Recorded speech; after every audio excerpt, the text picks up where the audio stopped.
Rich, thank you. Violence knocking on our school doors is a harsh reality. This year alone, 95 reported incidents of gunfire on school grounds. And tonight, we're looking closer at what drives the violence and how social media plays a role in part one of our two-part series, When Innocent Apps Turn Deadly. He said he just saw the shooter come to the door and tell his teacher goodnight and shot her. And then he just announced, "Are y'all all ready to die?" A disturbing trend spiking across our nation, violence inside school walls.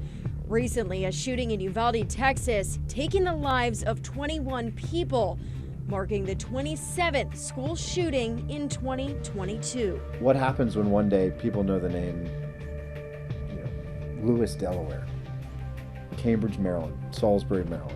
A valid concern from Salisbury's mayor, Jake Day. In November of last year, a James M. Bennett student was arrested for bringing a loaded gun to school. A threat serious enough for Nicole Hollywood, a mother of 3, to take her son out of class. He simply told me he didn't feel safe and he didn't feel comfortable. He didn't like how his school was handling the situation. He was watching it unfold on social media. Luckily, the threat was contained before anything could happen.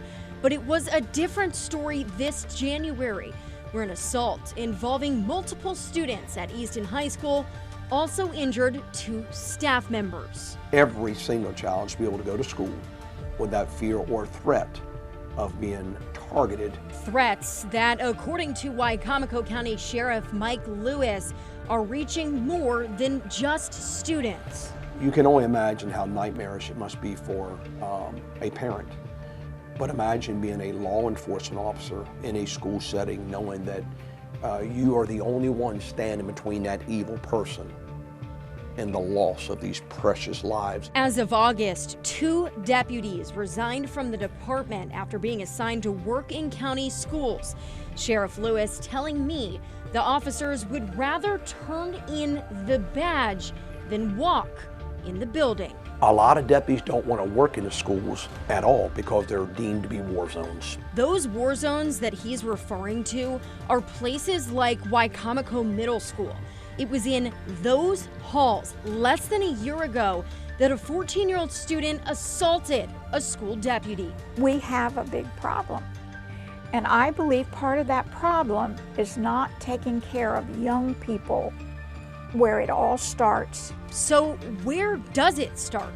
Oftentimes, threats first surface on social media. In the Uvalde shootings, the Washington Post reports that the gunman had threatened multiple people online before firing the gun. Child psychologist Dr. Kathy Seifert says those apps can give underdeveloped children a space to express themselves. We all want to be liked and appreciated and have people say, "Oh, you're a great person." We all need that. Well, these kids do too. And if they haven't had it, they will look for it in the easiest way that they think that they can get attention from other people. Right from their fingertips, a tweet, a snap, a text. And if those become viral, it can trigger an even greater need for attention. Well, I can just say I'm going to shoot up the school. I don't have to really do it, but I'll get a lot of attention. And with each like and share on social media, serotonin is released when children or adults engage in activities that they find pleasurable. If they get attention, that's pleasurable. So is social media fostering threatening behavior? Dr. Seifert says the answer isn't that simple. So social media itself may not be the root of the problem, but it gives those children the outlet to express themselves. Right. Social media is a place where there are no repercussions for whatever you do. But that isn't always the case. A viral video sparked outrage and concern.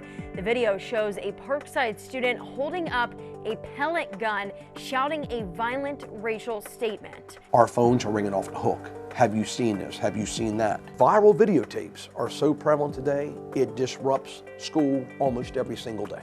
Almost every single day. things are brought to our attention. But in the end, there are many crimes that are solved because of these viral videotapes. A double-edged sword, as Sheriff Lewis puts it, and with roughly 4 billion users on social media today, the need for harnessing that platform and its users is greater than ever. Instead of ignoring social media, you, me, parents, everybody need to be in there having the kinds of discussions that are needed on social media.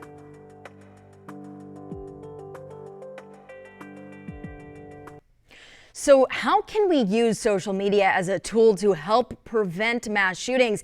Is that the solution? Is it that simple? Tomorrow night in part 2, we dive deeper into the platforms as experts discuss the key moments that can change an outcome before things turn deadly.